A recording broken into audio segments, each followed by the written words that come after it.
Non, Ferran Warawandem, non, Ferran, pas toi. Les gars, c'est fait confirmer par Fabrizio Romano. Ferran Torres, le meilleur joueur du monde, le meilleur attaquant du monde, le meilleur numéro 9 au monde.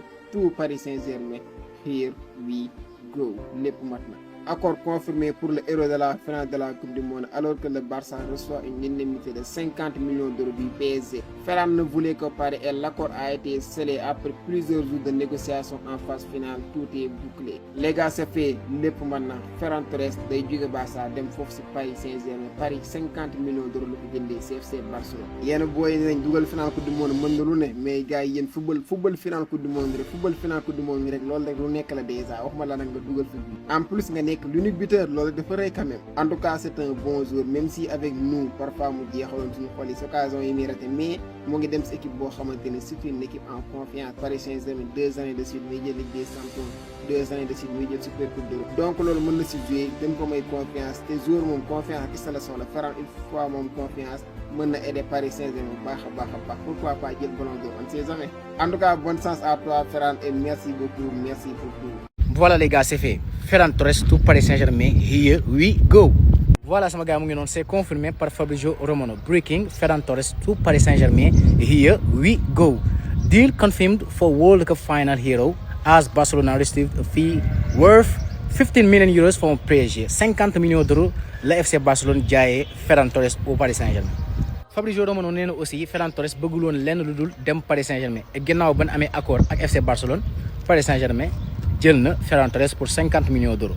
Déjà aussi c'était confirmé par Fabrizio juste avant finale bi parce que Fabrizio ne woon na juste après finale bi mooy finale Super Coupe d'Europe bi finalement Paris Saint-Germain dina def le tout ba boucler dossier wu Ferran Torres kon c'est confirmé les gars. Ferran Torres est désormais un joueur du Paris Saint-Germain pour 50 millions d'euros. Gars, ça fait l'effet de 50 millions d'euros cassé le Paris Saint-Germain jëndee Ferran Torres. Paris Saint-Germain mu ngi renforcé wu à fond non sérieusement les gars. Ferran Torres c'est un très bon joueur. C'est sûr et certain. Des fois juste que da ngay nekk si yenn équipe yi mu compliqué à l'image d'Ousmane Dembélé mais voilà. En tout cas duñu arrêté renforcer wu ñoom duñu arrêté mukk renforcer wu les gars c'est fou non c'est fou Paris Saint-Germain les gars c'est fou baax na. Paris Saint-Germain récupéré na Ferran Torres li Barcelone yëpp bëggoon am na Ferran Torres to Paris here we go pour 50 millions d'euros les gars. Paris Saint-Germain récupéré na ki nga xamante ne mooy Ferran Torres. Barça la dina toucher 50 millions et peut-être opération Rodri aussi mën na débloquer waale mën na teg benn 75 wala benn 80 sax ci Rodri pourquoi pas. Voilà pour yéen ñi bëgg seetaan match yi championnat yi tàmbali na ba pare sama bio boo fa duggee war na ko raté jaay leen application bi nga xam ne benn yoon laa la koy defalal c'est fini dootoo soxlati di renouveler def dara da ngay ñëw ma defal la ko benn yoon mu jeex tax nga téye ko à vie gaaw leen gaaw.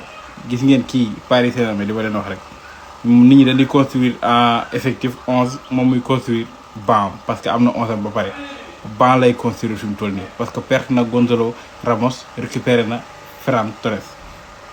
xaw ma nag Ferran Torres nan la nar a mujjee Paris Barcelone yu bëri nag nee naan soxlawul ko na dem carrément voilà dafa nul tokaar la mais Luis Enrique mën na joxe leneen tout est possible maintenant ñoom li ñu bëggoon am nañ ko. ma yokkal leen ci benn supplément de kii Chelsea aussi débarrassé wu na ci Badiashile pere la ko àll pour 3 millions plus 1 million de bonus am option d'achat wu 27 millions bu ko Napoli bëggee relever.